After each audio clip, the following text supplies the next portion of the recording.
여러분, 제가 지난주에 이 본문을 잠시 설명을 드린 적이 있습니다. 지난주 본문은 다른 본문이었지만 제가 이 본문에 관하여 오늘 2장 1절 2절에 대해서 설명을 드렸습니다. 2장 1절, 나는 샤론에 수순하여 골짜기에 백합화로다. 이 말은 여인이 자기를 아름답다고 말하는 거라고 그랬습니까? 아니면 나는 평범한 수많은 꽃 중에 하나에 불과합니다라는 말이라고 했습니까? 부자에 속한 거죠. 그러니까 샤론의 백합화는 샤론이라고 하는 가장 비옥하고 넓은 평지에 지천으로 피어있는 꽃 중에 하나인 것이고요. 골짜기라고 하면 레바논의 백향목, 레바논 골짜기의 백향목과 같은, 레바논의 백향목이라는 말 많이 들어보셨죠? 그러니까 서부에 가면 제가 본 나무들 중에서 가장 큰 나무, 자이언트 트리 이런 나무들이 있습니다. 세코야 공원 이런 데 가시면 트리 하우스라는 게 있죠. 그러니까 그런 나무가 넘어지면 30m, 50m 이렇게 자라는 나무인데, 그 나무를 이렇게 끊어서 그 나무로 집을 만들기도 합니다. 나무를 타서 사람이 들어가서 걸어 다녀도 되는 큰, 그야말로 정말 큰 나무들이, 그런 곳이 자라는 곳이 레바논의 골짜기입니다. 그곳에 피어 있는 꽃들을 말하는 겁니다. 얼마나 수많은 꽃들이 자라겠습니까? 그 속에 나는 수많은 꽃들이, 아름다운 꽃들이 많고 쭉쭉 뻗은 나무들이 많은데 그곳에 피어 있는 나무 숲 속에 잘 보이지 않는 한 꽃에 불과합니다 라고 여인이 자기를 지금 말하는 겁니다. 그런데 왕이, 아닙니다, 당신이 있으면 주변의 모든 존재를 가시로 만들어버리는, 당신은 정말 아름답고 고결하고 탁월한 백합화 한 송이입니다 라고 말을 하고 있단 말이죠. 여인이 궁금한 거죠. 왕이시여, 왜 저를 그렇게 사랑하십니까? 왜 포도원에서 일하는 한 시골 여인에 불과한 저를 왜 이렇게 아름답다고 하고 사랑하십니까? 라고 지금 묻고 있는 과정입니다. 왕이 뭐라고 대답을 할까요? 왕의 대답은 내가 당신을 가장 아름다운 꽃으로 발견하였다는 겁니다. 내가 당신을 발견했기 때문입니다. 숲속에 큰 나무, 아름다리 큰 나무 아래 그늘에 조용하게 피어있는 꽃 한 송이를 내가 발견했기 때문에, 당신이 나의 가장 아름다운 꽃으로 발견되었기 때문에 나는 당신 밖에 있는 그 모든 것을 가시처럼 보고 당신 꽃 한 송이를 나의 꽃으로 내가 발견하고 사랑하고 있는 겁니다 라고 설명을 하고 있습니다. 그럼 제가 아가서를 공부하다 보니까 아가서가 사랑의 이야기니까 제가 제 아내 만나던 때 생각이 많이 났습니다. 여러분 많이 아십니다만 제 아내는 제가 전도사로 막 24살 이럴 때 막 대학을 졸업하고 군대도 안 가고 전도사를 시작했을 때 그 교회 고3, 고등학교를 졸업하는 고3 학생이었습니다. 당시에 그 학교에는 학생들이 꽤 많아가지고요, 한 70명 이렇게 학생들이 있고 고3만 20명이 넘는 학생들이 있었는데 그 중에 한 명이었습니다. 나중에 지나고 보니까 그 학생은, 박모 그 학생은 제가 하는 모든 모임에 다 와 있었어요. 생공부 모임을 하면 성공부에도 와 있고, 기도회를 하면 기도회도 와 있고, 심지어 이제 장로님들이나 집사님들이 전사님 사택을 좀 청소해라 그러면 청소하는 데도 와 있고, 물론 주보를 만드는 팀도 와 있고, 모든 모임에 다 와 있었는데 그 모든 모임에 와 있는 여러 학생 중에 한 명이었던 것이죠. 그러다가 제가 제 아내를 발견하는 때가 있었습니다. 설명하면 좀 긴데 주보에 제가 실어놨습니다. 아주 제 아내 박미란이라고 하는 한 사람을 발견하게 되는 계기가 있었습니다. 아주 여러 학생 중에 한 명, 들판에 지천으로 피어있는 꽃 중에 한 꽃이 아니라 바로 그 꽃을 발견하게 되는 때가 있지 않겠습니까? 그래서 일상의 모든 만남들은 발견을 통해서 특별한 관계로 변하는 것입니다. 일상의 수많은 만남들, 지나가는 수많은 인연들이 있겠지만 내가 그 한 만남을 특별한 만남으로 발견하게 될 때 관계가 특별한 관계로 발전을 하게 되는 것이죠. 그래서 오늘 제가 여러분들에게 네 종류의 만남을, 네 가지 만남을 소개하려고 합니다. 네 만남은 모두가 다 발견과 관계가 있습니다. 첫 번째 만남은 역시 왕이 술람의 여인을 발견하는 그 만남입니다. 왕이 어디서 이 여인을 어떻게 발견했을까? 말씀드린 대로 샤론의 들판에 지천으로 피어있는 꽃들 중에서 왜 이 꽃 한 송이를 사랑할까? 레바논 골짜기에 맑은 물과 새들의 노래소리와 함께 피어있는 수많은 꽃들이 있을 텐데 왜 이 꽃을 사랑하게 되었을까? 이유를 알 수 없는데 왕의 마음속에 가지고 있는 기준을 따라서, 왕의 마음에 있는 그 시선을 따라서 이 꽃을 나의 꽃으로 사랑하게 되었다는 겁니다. 왕이 그렇게 발견을 해버렸습니다. 왕의 마음에 있는 그 이유를 다 설명할 수 없고 알 수 없는데 왕은 당신 외의 모든 꽃은 내 마음의 눈으로 바라보았을 때 당신 외에 피어있는 들판의 모든 것은 다 가시나무요 당신만이 꽃입니다 라고 하는 자기 기준으로 여인을 지금 발견하고 있습니다. 사랑은 발견하는 것입니다. 사랑은 발견하는 것입니다. 한번 따라해 보실까요? 사랑은 발견입니다. 다시 한번 더 해보시죠. 사랑은 발견입니다. 이 왕이 술람미 여인을 발견하는 순간 그 주변의 모든 꽃들이 다 가시나무로 황야로 변해버렸습니다. 오직 내가 사랑하는 여인만 순결한 꽃으로 피어났습니다. 김춘수의 꽃이라는 시가 있습니다. 개인적으로 이 김춘수라는 시인은 원래 친일했던 사람이라서 제가 개인적으로는 별로 안 좋아합니다만, 이 꽃이라는 시는 한국 그 신문학사에 아주 중요한 자리를 차지하는 참 좋은 시입니다. 시 내용은 이렇습니다. 시 앞부분이 이렇게 시작됩니다. 내가 그의 이름을 불러주기 전에는 그는 다만 하나의 몸짓에 지나지 않았다. 내가 그의 이름을 불러주었을 때 그는 나에게로 와서 꽃이 되었다. 이런 시입니다. 이 시 전반부입니다. 이름을 불러준다는 것은 나를 발견한다는 것입니다. 내 주변에 스쳐 지나가는 수많은 몸짓들, 수많은 관계들, 수많은 사연들이 있겠지만, 그러나 내가 한 사람을 발견하고 그 사람에게 나의 사람이라고 하는 어떤 이름을 붙여주었을 때 하나의 몸짓이 지나지 않던 수많은 인들 중에서 바로 그 사람이 나에게로 와서 나의 꽃이 되었다는 것입니다. 나에게 그가 특별한 의미를 부여한다는 것입니다. 비로소 내가 꽃이 되고 그가 나의 꽃이 되고 나는 그의 꽃이 되고 우리는 특별한 관계로 발전하게 됩니다. 왜 그렇습니까? 내가 그를 나의 꽃으로 발견했기 때문입니다. 솔로몬이 술람의 여인을 발견했기 때문에, 술람의 여인의 이름을 불렀기 때문에 그 여인이 왕의 마음의 꽃으로 찾아오게 된 것입니다. 솔로몬의 여인과 왕은 이렇게 만났습니다. 왕이 여인을 만났고 그 만남을 발견으로 바꾸어서 해석하게 되었고, 왕이 그 여인의 아름다움을 발견했기 때문에 왕은 그 여인을 자신의 꽃으로 받아들이게 되었다는 것입니다. 두 번째 만남을 소개하면, 저는 구약 성경에는 반드시 아가서와 함께 봐야 되는 성경이 하나 있다고 생각합니다. 어떤 성경일까요? 아가서와 함께 반드시 읽어야 되는 성경은 룻기입니다. 룻기를 여러분 아마 잘 아실 텐데, 룻기 3장 7절부터 11절까지는 이렇게 기록되어 있습니다.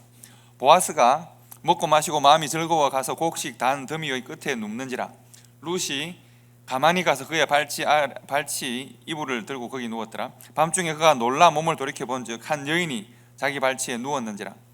이르되 내가 누구냐 하니 대답하되 나는 당신의 여종 룻이오니 당신의 옷자락을 펴 당신의 여종을 덮으소서. 나는 당신이 기업을 물을 자가 됨이니이다 하니, 그가 이르되 왜 내 딸아 여호와께서 내게 복 주시기를 원하노라.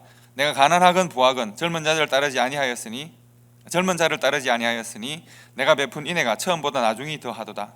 그리고 이제 내 딸아 두려워하지 말라. 내가 너의 말대로 내게 다 행하리라. 내가 현숙한 여자인 줄을 나의 성읍 백성이 다 아느니라.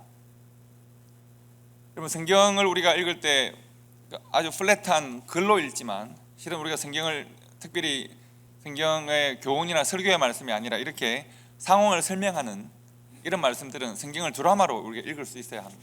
그러니까 성경을 읽을 때 우리가 글로 읽지만 우리의 머릿속에는 하나의 드라마가 영화처럼 그려져야 되는 것이죠.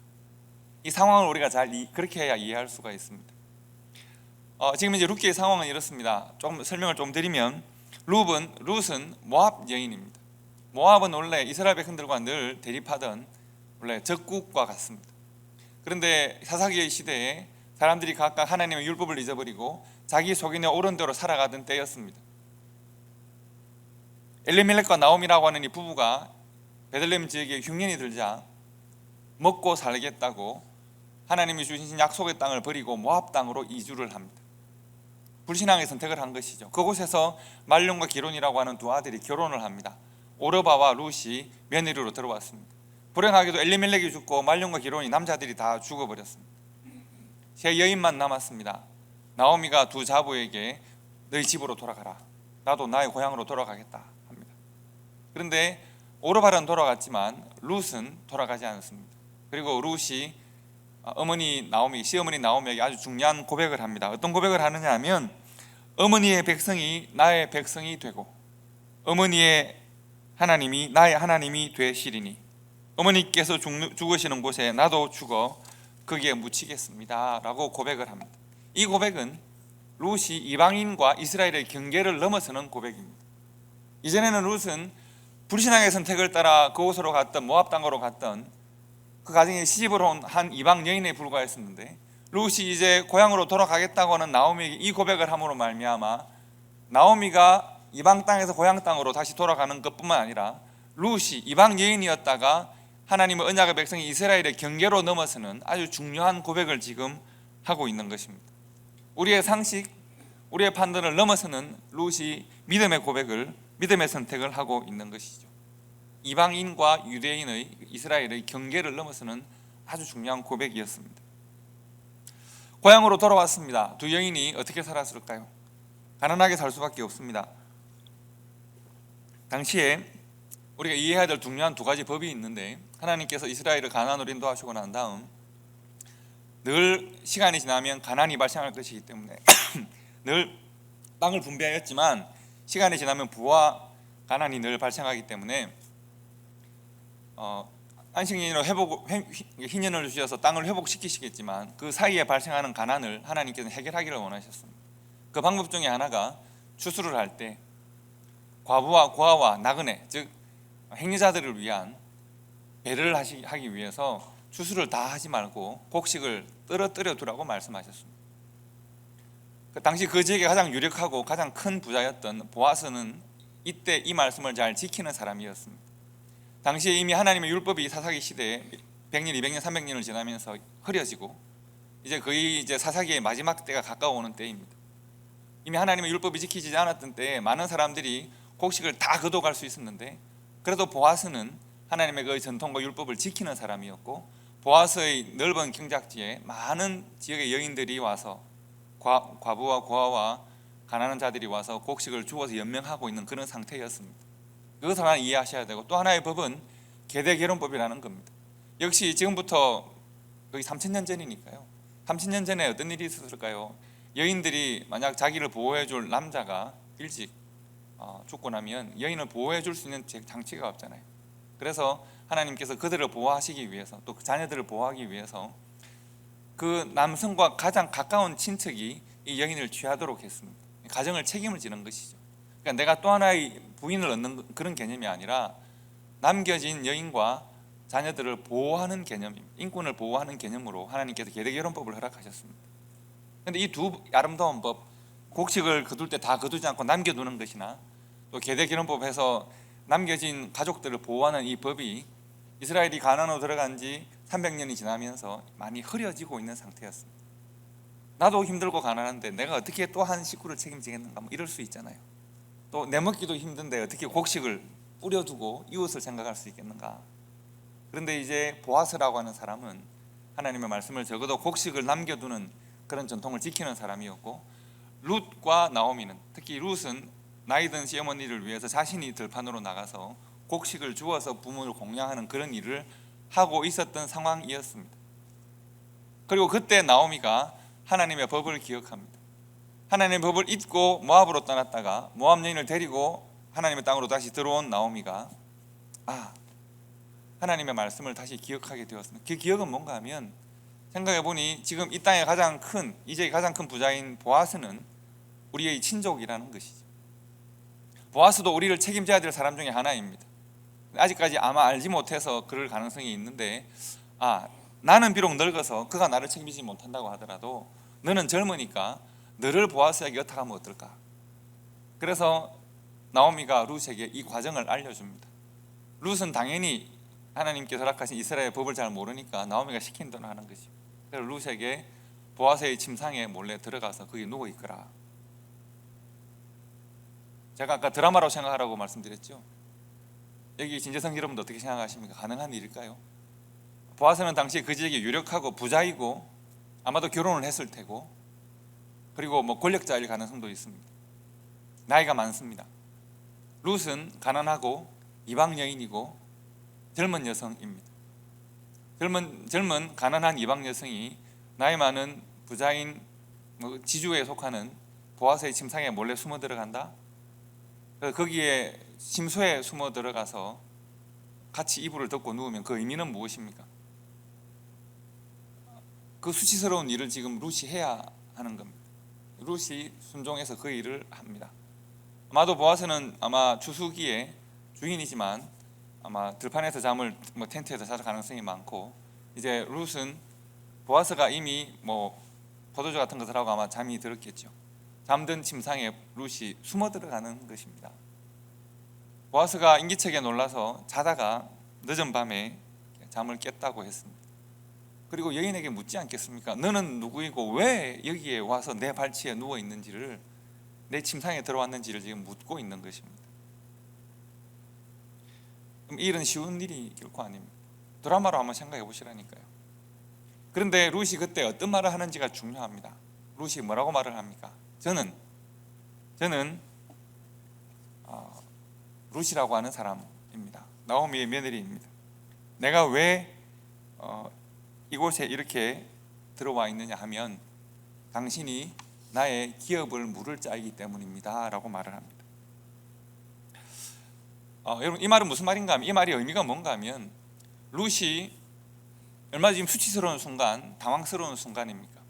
차라리 보아스가 욕망의 사람이 되어서, 욕정의 사람이 되어서 나이 많은 남성이 젊은 여성을 욕망으로 취한다면 차라리 덜 부끄러울 수 있겠는데, 너 왜 이곳에 와서 왜 이런 일을 하고 있는지를 묻고, 만약 불순한 의도나 옳지 않은 의도 같으면 돌을 칠 수도 있는 상황입니다.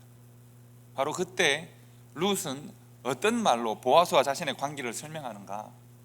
룻은 자신은 이방 여인이었지만 어머니의 백성이 나의 백성이요, 어머니의 하나님이 나의 하나님이라는 이 고백을 통하여서 이방과 이스라엘의 경계를 넘어 들어왔던 이 여인이 지금 보아스와 자신 사이에 하나님의 법을 둡니다. 하나님의 말씀으로 옷을 입습니다. 하나님이 자신에게 주신, 하나님이 이 땅의 백성들에게 허락하신 하나님의 말씀의 옷을 입고, 당신은 나의 기업을 물을 자입니다. 즉 당신은 나의 삶을 책임져야 할 사람입니다 라고 하는 하나님의 율법에 근거한 관계를 말합니다.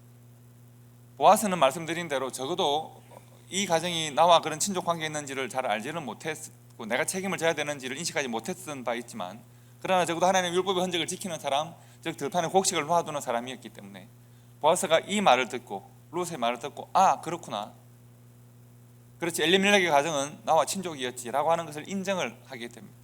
즉 룻이 하나님의 언약의 말씀을 통하여 보아스와의 관계를 설정했을 때, 보아스는 하나님의 말씀 안에서 룻을 바라보게 됩니다. 하나님의 말씀이 없으면 룻은 어떻게 보면 천한한 이방 여인에 불과할 수 있고 욕정의 욕망의 대상이 될 수도 있지만, 하나님의 말씀 안에서 룻을 바라보았을 때 룻은 현숙한 여인으로 해석되고 있습니다. 그래서 보아스가 룻에게 말합니다. 너는 내가 현숙한 여인임을 내가 알고 있다. 너의 처음이 나중보다 더 훨씬 뛰어난 사람임을 내가 알고 있다. 그래서 지금 내가 너를 취할 수 없고, 왜냐하면 너와 나 사이에는 나보다 더 가까운 친족이 있기 때문에 그가 너에 대한 책임을 지지 않겠다고 말을 하면, 그러면 내가 너에 대한 책임을 지도록 하겠다. 지금 너가 밖으로 나가거나 소란이 일어나면 부끄럽고 수치스러울 수 있으니 조용하게 있다가 때가 되면 나가거라 하고는 많은 곡식을 줘서 돌려보내는 것이지. 룻과 보아스가 이렇게 만나고 있습니다. 룻과 보아스가 그냥 만났다면 룻은 보아스의 들판에서 곡식을 줍는 수많은 여인 중에 하나에 불과합니다. 룻과 보아스가 그냥 만났다면 룻은 나이 많은 돈 많은 남자의 침소에 들어온 아주 발칙한 젊은 한 여성에 불과할 수도 있습니다. 그러나 룻과 보아스가 무엇을 통해서 만납니까? 룻이 하나님의 율법의 옷을 입고 보아스를 만납니다. 룻의 모든 수치와 모든 부끄러움이 가려집니다. 무엇으로 말씀입니까? 하나님의 언약의 말씀으로 룻의 모든 수치가 가려지고, 보아스는 하나님의 언약의 말씀을 통하여 룻을 보게 되고, 룻을 현숙한 여인으로 발견하게 되고, 그리고 룻을 자신의 아내로 맞이합니다. 룻은 다윗의 조상이 되고, 그리고 예수 그리스도의 조상이 되는 은혜를, 영광을 누리게 됩니다. 보아스가 룻을 발견하는 바로 그 순간, 하나님의 말씀 안에서 룻을 발견하는 보아스, 우리가 그의 시선을 왕이 슐라임의 여인을 발견하는 시선과 함께 우리가 고민해 볼 필요가 있습니다. 참 아름다운 순간인 것입니다. 또한 만남을 소개하려고 하는데요, 세 번째 제가 소개할 수 있는 만남은 성경 빌립보서 1장 7절에 나와 있습니다. 빌립보서 1장 7절을 보시면 사도 바울이 감옥에서 빌립보 교회를 향한 자신의 마음을 고백하는 장면이 있습니다. 이렇게 되어 있습니다. 내가 너희 무리를 위하여 이와 같이 생각하는 것이 마땅하니 이는 너희가 내 마음에 있음이며 나의 매임과 복음을 변명함과 확정함에 너희가 다 나와 함께 은혜에 참여한 자가 됨이라. 내가 예수 그리스도의 심장으로 너희 무리를 얼마나 사모하는지 하나님이 내 증인이시니라. 아멘. 이렇게 말합니다. 내가 너희 무리를 위하여 이렇게 생각하는 것이 마땅하다. 너희가 나의 마음에 있기 때문이고, 또 너희는 나의 이 갇혀 있는 것, 복음을 전하는 일, 모든 일에 너희들이 함께 참여하고 있다. 즉 너희는 내 안에 있고 나는 너희 안에 있다는 표현입니다. 이 표현은 아가서에 나오고, 이 표현은 복음서에 나오고, 이 표현은 오늘 말씀에도 나옵니다. 너희는 내 안에 있고 나는 너희 안에 있다. 그러므로 너희가 내 안에 있고 내가 너희 안에 있으므로 내가 예수 그리스도의 심장으로 너희를 사랑하는 것을 우리 하나님이 증인이 되신다. 이 정말 아름다운 표현 아닙니까? 내가 내 심장을 걸고 너를 사랑한다 할 때 당신의 심장은 별로 가치가 없어요 이렇게 말할 수도 있겠는데, 당신의 내가 목숨 걸고 사랑합니다. 목숨 이렇게 할 수도 있겠는데, 지금 바울은 뭐라고 이야기하느냐 하면 내가 예수의 심장으로 너희들을 사랑한다고 말을. 이 아름다운 사랑의 고백이 어떻게 가능할까? 왜 바울은 예수 그리스도의 심장으로 빌립보 교회를 사랑하는 것일까? 바울이 그 이유를 설명하기를 3장 7절부터 9절까지 이렇게 설명합니다. 우리 다 같이 3장 7절부터 9절까지 말씀을 읽어보도록 합시다. 우리 빌립보서 3장 7절부터 9절까지 말씀을 다 같이 읽습니다. 그러나 무엇이든지 나에게 유익하던 것을 내가 그리스도를 위하여 다 해로 여길 뿐더러 또한 모든 것을 해로 여김은 내 주 그리스도 예수를 아는 지식이 가장 고상함을 인함이라. 내가 그를 위하여 모든 것을 잃어버리고 배설물로 여김은 그리스도를 얻고 그 안에서 발견되려 함이니. 아멘.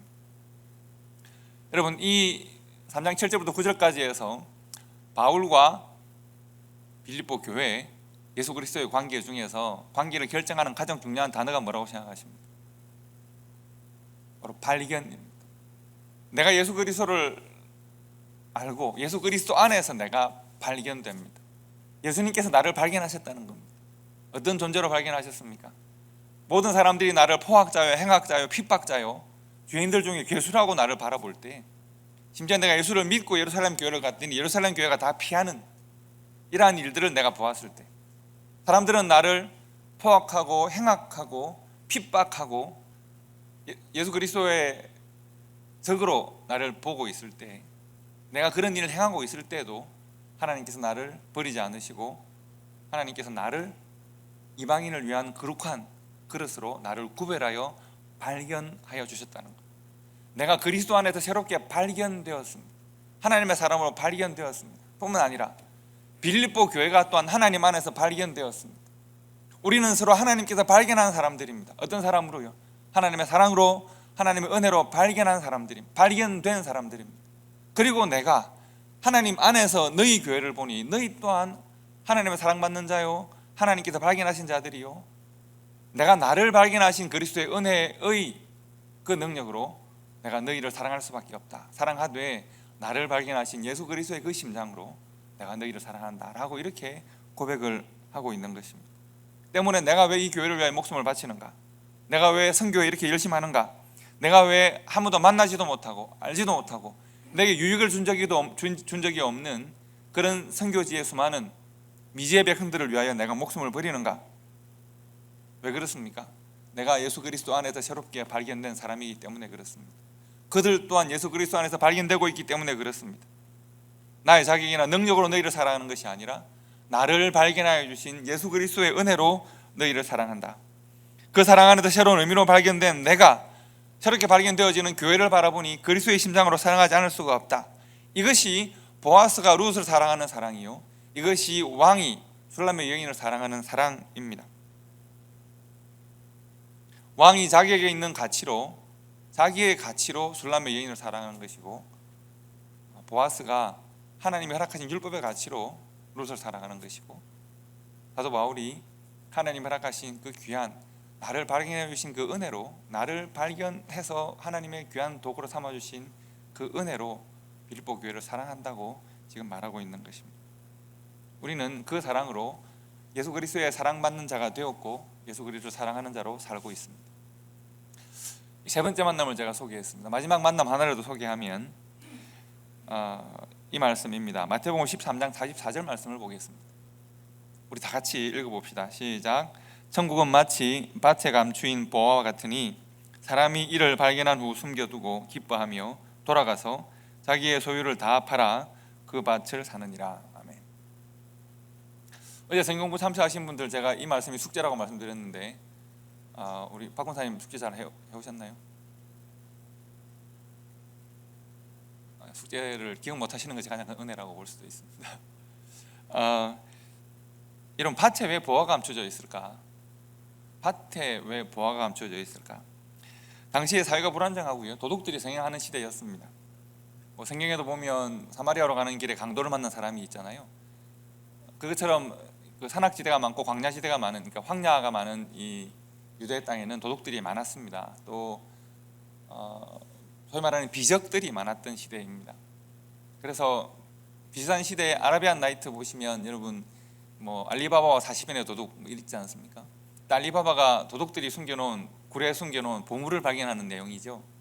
그것처럼 부자가 예를 들면 내 곳간에 보화를 숨겨두면 언제 이것이 틀릴지 모르니까 아무도 모르는 곳에 땅에 묻어두기도 했습니다. 그러면 갑자기 도둑이 들어서 내가 희생을 당하면 숨겨진 그 보물을 아무도 모르는 것이죠. 그런 일이 있거나, 혹은 내가 도둑인데 물건을 훔쳤다가 내가 몰래 숨겨두었는데 또 도둑질을 하다가 내가 잡혀가 버리는 거죠. 혹은 죽임을 당하는 거죠. 그럼 물건들은 어떻게 될까요? 묻혀진 채로 그대로 남아있는 일들이 많았단 말이죠. 당시 사회상입니다. 그래서 예를 들면 베들레헴 일보 아니면 예루살렘 신문 이런 것이 만약 있다고 하면 신문에 보도가 자주 되는 것이죠. 어떤 사람이 이제 가난해서 땅 주인으로부터 소작을 할 수 있는 권리를 얻어서 불화를 받아서 이제 황무지를 개척을 하는데 땅을 한참 팠는데 보물이 나온 거예요. 그래서 그걸 묻어두고 주인에게 이 땅을 내게 싸게 파십시오. 그래서 거기서 땅을 사서 그 보화를 자기 것으로 가지는데 소송이 붙었다라, 예를 들면 이렇게 신문이 날 수도 있는 거예요. 그런 일들이 가끔 있었을 수 있는 거죠. 그래서 그런 일들을 이미 알고 있는 유대인들에게 예수님께서 천국을 비유해서 말씀하신 거예요. 천국은 마치 땅을 경작하다가 보니까 거기에 내 땅이 아닌 사람이죠. 이게 소작농인 것이죠. 소작농이 땅을 얻어서 개척하다가 경작하다가 보물을 발견하고 자기의 소유를 다 팔아서 그 밭을 사는, 천국은 마치 그런 것 같다, 이렇게 지금 이야기를 하고 있는 것입니다. 사람들이 수많이 밟고 지나갔을 평범한 땅입니다. 사람들이 그 이전에도 수많이 보았을 땅입니다. 사람들이 딛고 지나갔을 수 있고 그냥 길로 지나갔을 수 있는, 사람들이 만난 수많은 평범한 땅 중에 하나인데 마침 황무지인 줄 알았던 그 돌무더기 가득한 땅에 보물이 숨겨져 있습니다. 내 소유를 다 팔아서 그 땅을 삽니다. 비유의 장가지 집중하지 마시기 바랍니다. 비유 장가지가 땅을 산 사람이 거짓말을 하는, 이렇게 고민하실 필요는 없습니다. 이 비유가 주는 메시지가 뭔지가 중요합니다. 여러분, 이 마태복음 13장 44절 말씀에서 가장 중요한 단어가 뭐라고 생각하십니까? 오늘 우리가 보고 있는 말씀에 공통된 단어가 하나 등장하죠. 뭡니까? 발견입니다. 하나님의 나라를 발견한 것입니다. 사람이 땅을 파다가, 천국은 마치 밭에 감추인 보화와 같은데 사람이 이 밭에 감추인 보화를 뭐한 후에?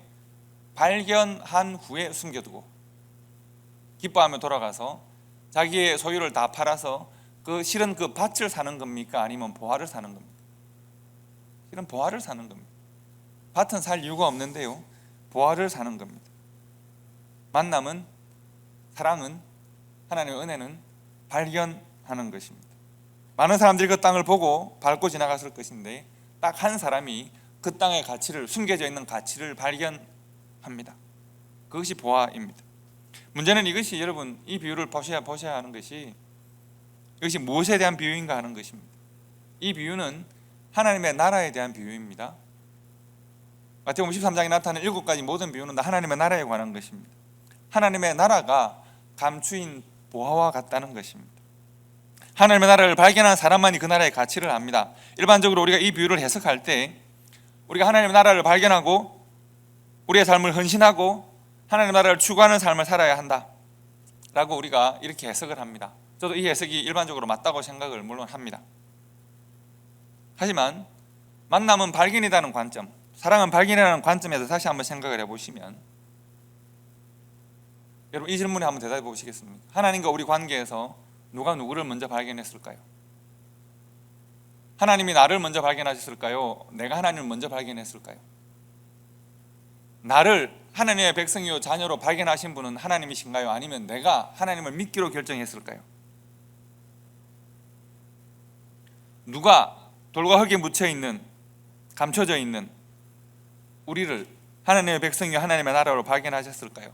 성경에 보면 하나님이 내가 하나님을 알지 못하던 때 이미 나에 대한 사랑과 구원을 확정하셨다고 했습니다.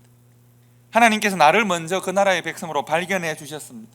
왕이 술람의 여인을 발견한 것처럼, 보아스가 룻을 하나님의 말씀 안에서 발견하는 것처럼,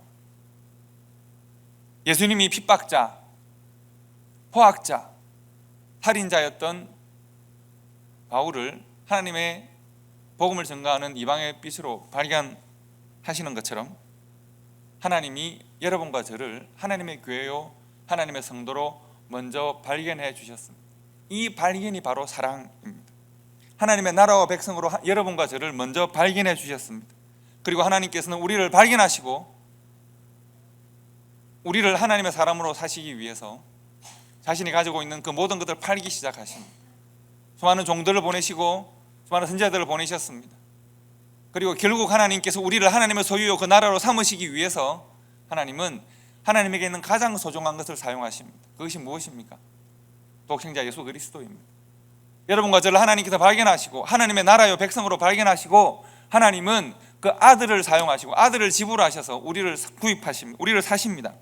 독생자 예수를 내어주고 우리를 사신 것, 이것이 바로 하나님에게서 시작된 우리의 구원의 서정입니다. 우리 구원의 여정입니다. 하나님에게서 우리를 발견하시는 발견으로 시작되어서 이제 우리가 하나님의 구원의 길들을 함께 걸어가게 되는 것입니다. 이것이 하나님의 구원의 언약이요 하나님의 계획입니다. 아가서가 가장 아름다운 성경인 것은 바로 이것을 우리들에게 보여주고 있기 때문입니다. 술람의 여인을 왕이 발견합니다. 발견하기 전까지는 들판에 피어있는 수많은 꽃들 혹은 나무의 작은 가지에 바위 틈 사이에 숨어있는 조그만 한 꽃에 불과했습니다. 그러나 왕이 그녀를 발견하였을 때 그는 왕의 꽃이 되었습니다. 왕의 사랑이 되었습니다. 룻은 한 이방 여인에 불과하고 그렇게 이삭을 줍는 한 여인에 불과한데 하나님의 말씀 안에서 보아스가 룻을 발견하게 되었을 때 룻은 가장 현숙한 여인이 되고 결국은 하나님의 예수 그리스도의 조상이 됩니다. 바울은 행악자, 포악자, 살인자였다가 예수 그리스도에게 발견됩니다. 사랑과 은혜가 승리 가운데 발견됩니다. 그리고 우리가 바울에게 알 수 있는 것은 바울이 그 사랑을 이제 알았으므로 함께 발견된 교회를 그렇게 같은 심장으로 사랑합니다. 발견되어진 이방 모든 백성들에게 하나님의 복음으로 그렇게 섬기는 사람으로 살아갑니다. 그리고 우리가 이 비유를 만납니다. 하나님이 우리를 먼저 발견하시고 우리 안에 있는 하나님의 나라를 위하여서 우리를 하나님의 나라로 삼으시는 과정에서 예수 그리스도를 지불하십니다. 그리고 아까 말씀드린 일반적인 이 비유에 대한 해석이 적용되어야 합니다. 우리가 이제 하나님의 나라로 스스로를 발견했고 하나님의 이 귀한 복음이 우리에게 허락되었으므로 이제 우리도 세상 가운데 하나님의 나라를 함께 발견하는 일에 우리 자신들을 헌신해야 합니다. 수고해야 합니다. 우리가 가지고 있는 귀한 것들을 하나님 앞에서 사도 바울처럼 배설물로 여길 줄 아는 용기와 믿음과 지혜가 필요합니다. 하나님은 우리가 하나님과 같게 되기를 원하십니다. 하나님이 우리를 위하여 예수 그리스도를 내어놓으신 것처럼 우리도 이제 하나님의 나라와 하나님의 영광과 하나님의 백성들을 위하여서 우리 또한 무엇을 하나님 앞에 드릴 수 있을까를 고민해야 합니다. 우리를 발견하신 것처럼 우리 또한 우리와 같은 또 다른 하나님의 나라를 하나님과 함께 발견할 수 있는 그런 믿음의 시각과 헌신이 필요한 것입니다. 오늘 제가 여러분께 내 만남을 소개해 드렸습니다. 첫 번째 만남은 본문에서 우리가 만나는 왕과 술람의 여인의 만남이었습니다. 두 번째 만남은 보아스와 루스의 만남이었고요. 세 번째 만남은 예수님과 바울 혹은 예수님과 교회의 만남이었습니다. 네 번째 만남은 하나님의 나라를 경작하는 농부와 그 만남입니다. 이 모든 만남의 공통점은 무엇입니까? 발견입니다. 스쳐 지나가듯이 수많은 만남들이 있지만 그러나 발견해야 합니다. 하나님이 우리를 하나님의 계획과 사랑 안에서 먼저 발견하셨고 우리를 사랑하셨고 자신의 아들의 생명을 허락하셨고 우리는 그 사랑 안에서 우리 자신을 하나님의 나라의 교회로 발견하게 되고 우리 이웃을 바라보게 될 때 스쳐 지나가는 수많은 이웃들에 불과했었는데 하나님 안에서 언약 안에 사랑 안에서 바라보게 될 때 참 귀한 생명으로 다시 우리가 만나게 되고 우리가 그 하나님의 나라를 세상의 어느 것보다 귀하게 여기며 사랑하고 섬겨야 하는 것입니다. 모든 사랑은 위에서부터 출발합니다. 그 사랑이 나로부터 출발했을 때는 그것은 때로는 지워질 수 있고 가벼울 수 있습니다. 위에서부터 출발하는 사랑, 나를 발견하고 나 이웃을 발견하시고 우리의 관계를 발견하시는 그 사랑은 변치 않으시고 끊어지지 않습니다. 이 내 사랑은 모두가 다 위에서부터 여러분께 소개해드린 내 만남과 내 이 발견들은 다 위에서부터 시작된 아름다운 사랑을 우리들에게 말씀하고 있습니다. 여러분과 저는 위에서부터 시작된 하나님에게서부터 시작된 그 귀한 사랑을 우리가 지금 경험하고 누리고 또 전하고 있는 하나님의 사람들입니다. 우리가 언약의 말씀 안에서 새롭게 발견될 때 참된 아름다움과 가치가 있는 삶을 살아가게 되는 것인데 우리를 사랑으로 발견하여 주신 하나님의 귀한 은혜를 우리가 늘 묵상하고 감사하면서 여러분과 제 안에 두신 이 놀라운 언약과 하나님의 나라를 함께 힘써 가꾸고 세상 가운데 증거할 수 있는 우리 초대교회와 성도들 되시기를 주님의 이름으로 축복합니다. 기도하겠습니다.